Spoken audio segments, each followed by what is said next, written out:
एक गांव में एक बूढ़ा ब्राह्मण हर दिन पीपल को जल चढ़ाता था। तो उसमें से एक सुंदर कन्या प्रकट होती और कहती, पिताजी, मैं आपके साथ चलूंगी। यह सुनकर ब्राह्मण घबरा जाता और घर लौट जाता। लेकिन धीरे धीरे यह घटना उसके मन में चिंता पैदा करने लगी और वह कमजोर और उदास रहने लगा। एक दिन उसकी पत्नी ने पूछा, क्या बात है, दिन ब दिन तुम इतने कमजोर और उदास क्यों होते जा रहे हो? तब ब्राह्मण ने उसे पीपल की लड़की की बात बताई।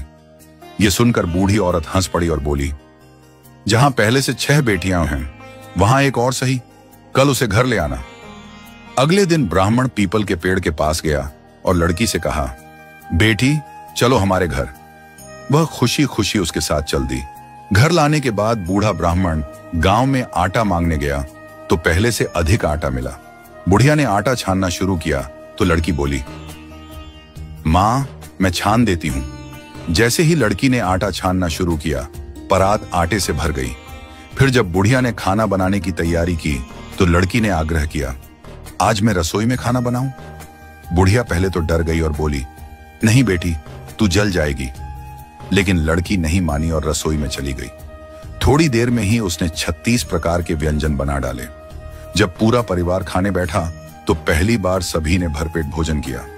पहले वे आधे पेट ही भूखे सो जाया करते थे। रात को बुढ़िया का भाई, जो बहुत दूर से आया था, बोला, बहन, मैं भी खाना खाऊंगा। बुढ़िया घबरा गई क्योंकि सारा भोजन पहले ही खत्म हो चुका था। लड़की ने पूछा, मां, क्या हुआ?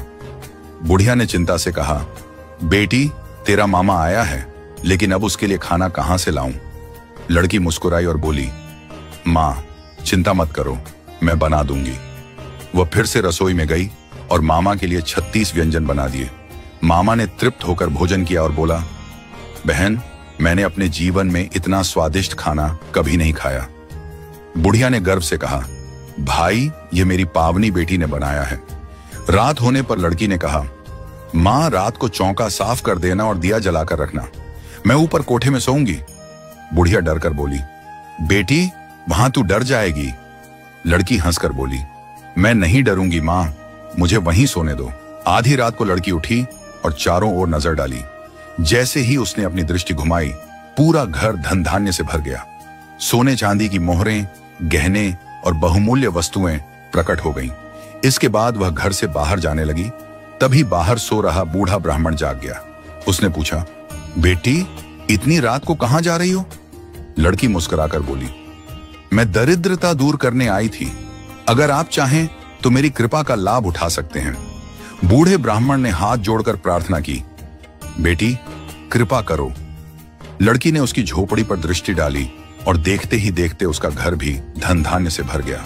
सुबह जब बुढ़िया जागी तो उसने देखा कि पावनी बेटी घर में नहीं थी। वह और ब्राह्मण घबरा गए और उसे ढूंढने लगे। तभी बाहर खड़े बूढ़े ब्राह्मण ने कहा, वह कोई साधारण लड़की नहीं थी, वह स्वयं लक्ष्मी माता थी। उन्होंने तुम्हारी दरिद्रता दूर कर दी और साथ ही मेरी भी गरीबी मिटा दी।